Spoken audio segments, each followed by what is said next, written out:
اللہ نے اس واقعے کو ذکر فرمایا ہے. جب وفات کا وقت قریب آیا ابو طالب کا تو حضور اکرم صلی اللہ علیہ وسلم گئے اس سے ملنے کے لیے. تو وہاں ابو جہل بھی بیٹھا ہوا تھا اور ایک دو کافر بیٹھے ہوئے تھے.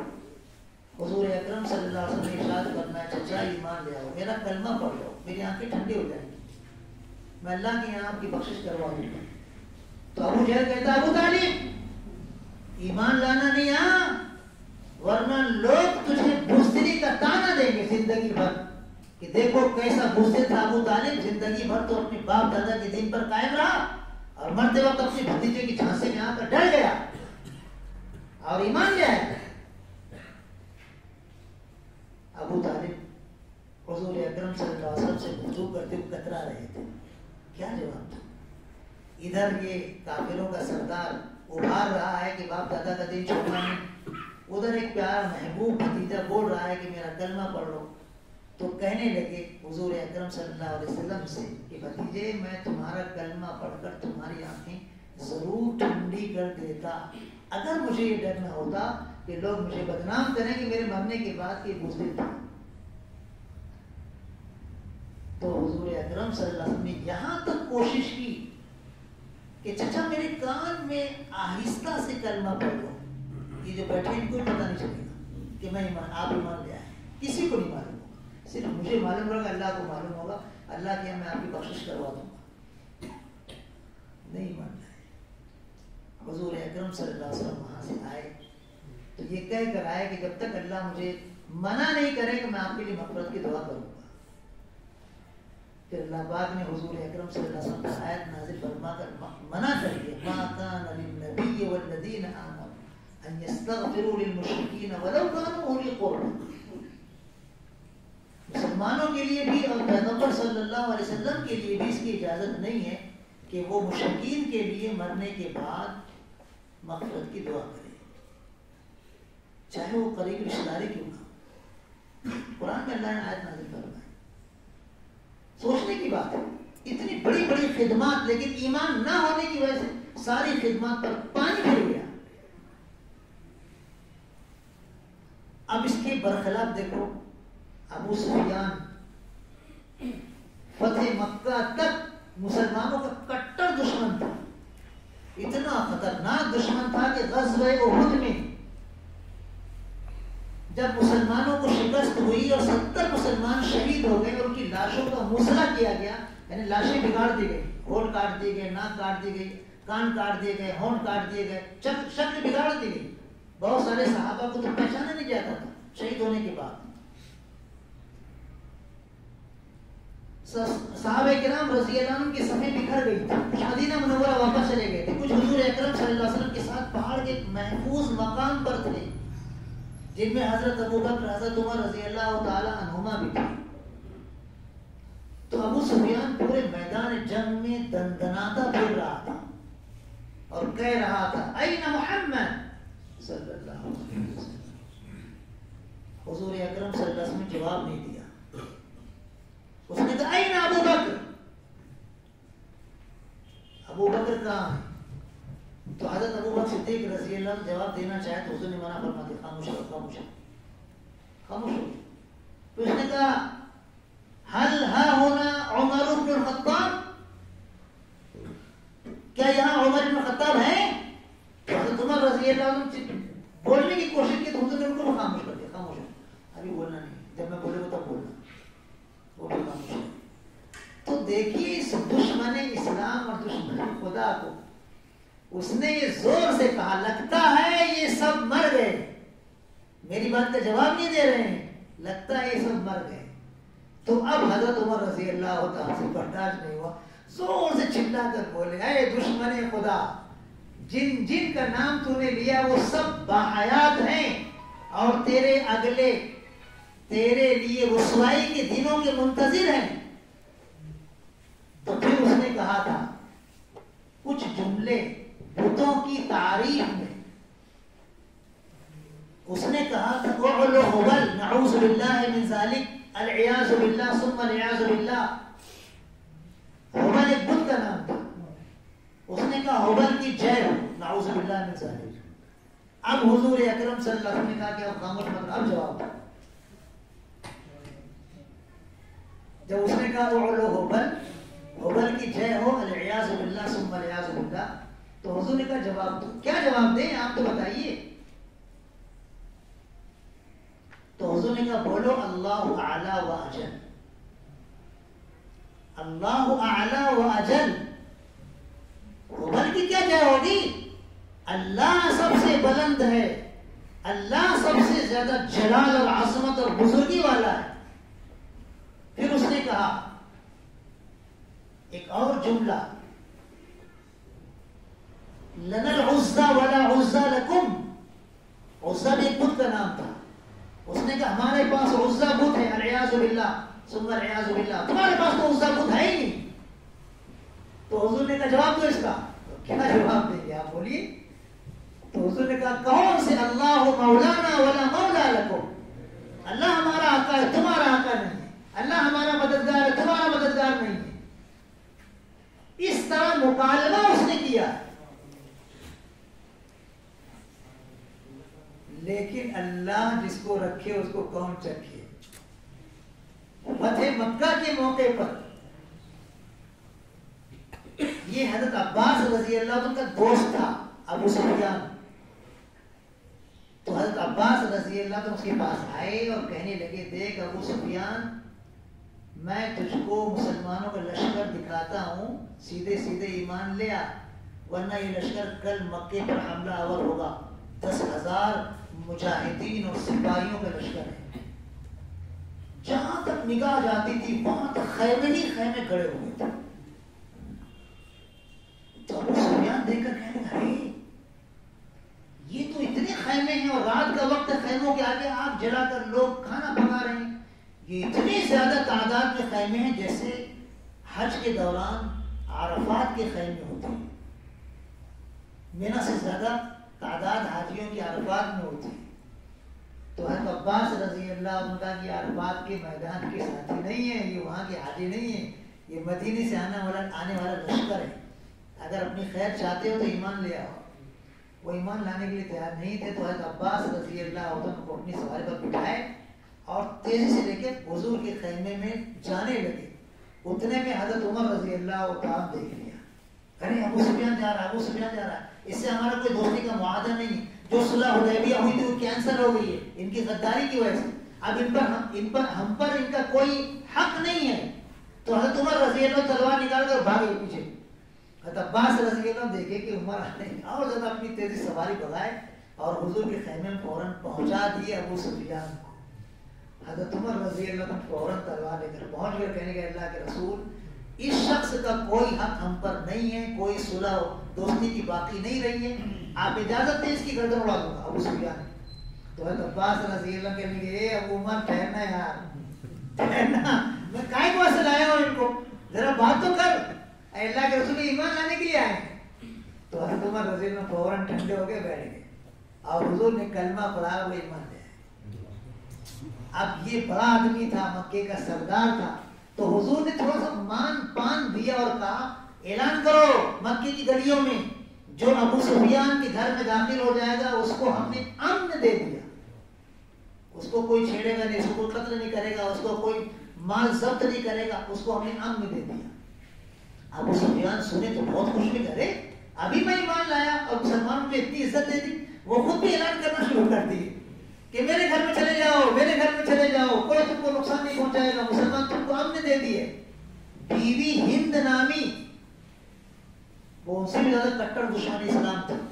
اس نے جب سنا کہ میرا شوہر یہ اعلان کر رہا میرے گھر میں گھس جاؤ، میرے گھر میں گھس جاؤ، مسلمان کچھ نہیں کریں گے، مسلمان تم کو قتل نہیں کریں گے. ارے ایسے غریبان پکڑی وہ خاتون، ان کی بیوی نے ہند نے، اور ایک جھٹکے میں ان کو گرا کر سینے پر بیٹھ گئی اور کہنے لگی بزدل، ابھی تک تو مسلمانوں کے خلاف لشکر لے لے کے جاتا تھا اور آج کہنا مسلمان میرے گھر میں آ جاؤ، مسلمان کچھ نہیں کریں گے، مسلمان کچھ نہیں کریں گے. تو اس نے کہا تیری وجہ سے میں کرتا تھا، ورنہ میں مسلمانوں کے خلاف لشکر نہیں لے کے جاتا. یہ خاتون ہند بنت عتبہ، اللہ نے اس کے دل میں بھی ایمان ڈال دیا اور وہ بھی عورتوں کے ساتھ آئی اور حضور اکرم صلی اللہ علیہ وسلم کے سامنے کلمہ پڑھ کر ایمان لائی اور بیعت ہوئی.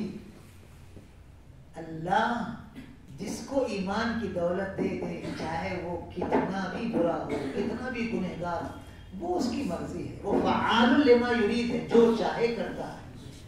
تو ابو سفیان کو ہم رضی اللہ تعالی عنہ کہتے ہیں، ہند بنت عتبہ کو رضی اللہ تعالی عنہا کہتے ہیں، اور حضرت حمزہ رضی اللہ عنہ کو شہید کرنے والے وحشی، ان کو پتہ چلا کہ مسلمانوں کو اللہ کے رسول صلی اللہ علیہ وسلم نے سب کو کہا ہے کہ لوگوں کو بول دو، ہم کسی سے انتقام نہیں لیں گے، ہم کسی سے دشمنی نہیں نکالیں گے، ہم نے سب کو معاف کر دیا ہے۔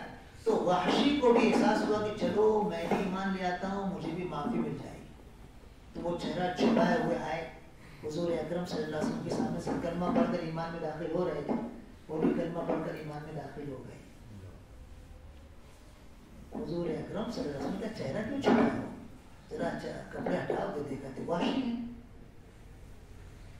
کہا ٹھیک ہے، تم ایمان لے آئے، تمہارا ایمان مقبول ہے، لیکن تم میرے سامنے آنا نہیں، تم آؤ گے تو میرے چچا کی مجھے یاد آ جائے گی۔ اتنے زیادہ بڑے گناہ کرنے والے شخص کو بھی اللہ نے ایمان کی دولت دے دی، تو آج ہم ان کا نام لیتے تو کہتے ہیں حضرت وحشی رضی اللہ تعالی۔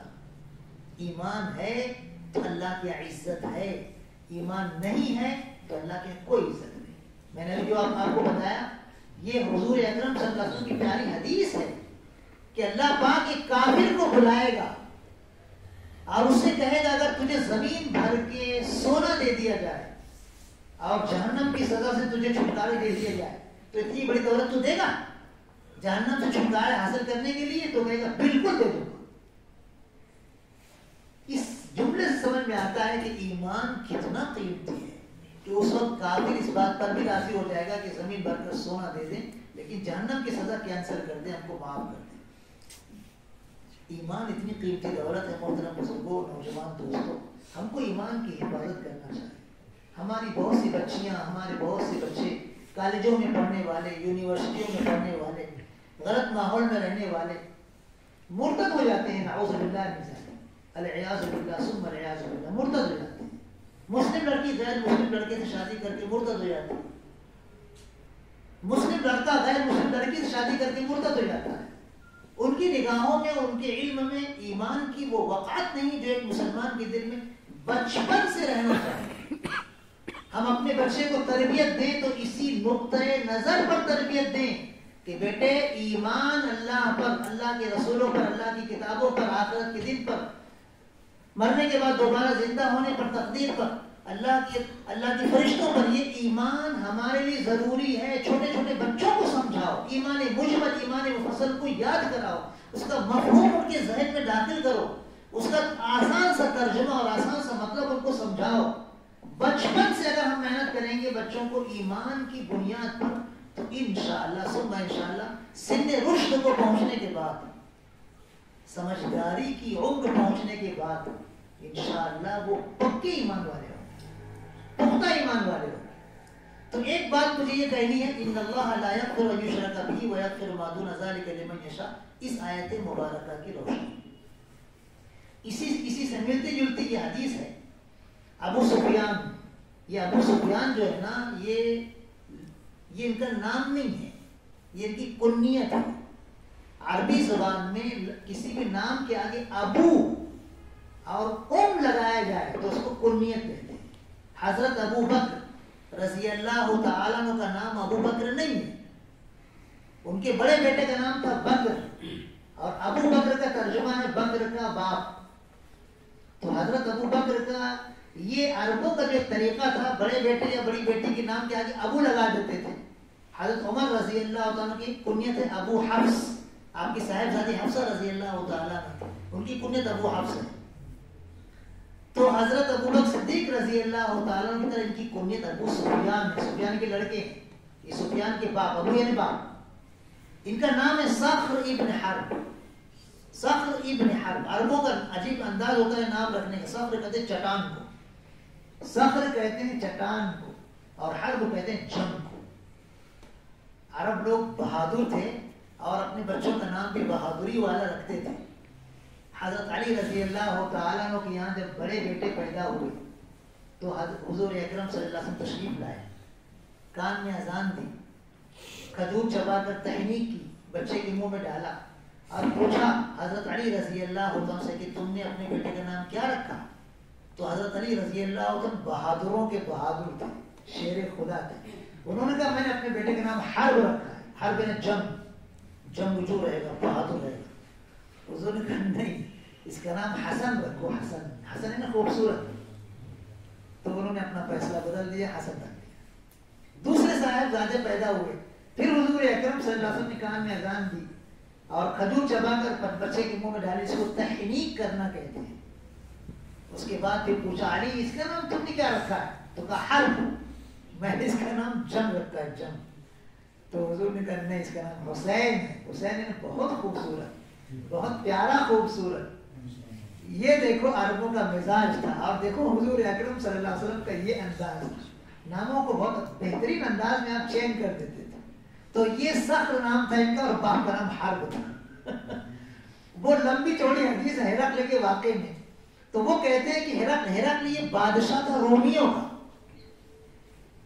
حضور اکرم صلی اللہ علیہ وسلم نے صلح حدیبیہ کے موقع پر بادشاہوں کو خطوط لکھے تھے اور ان کو ایمان کی دعوت دی تھی۔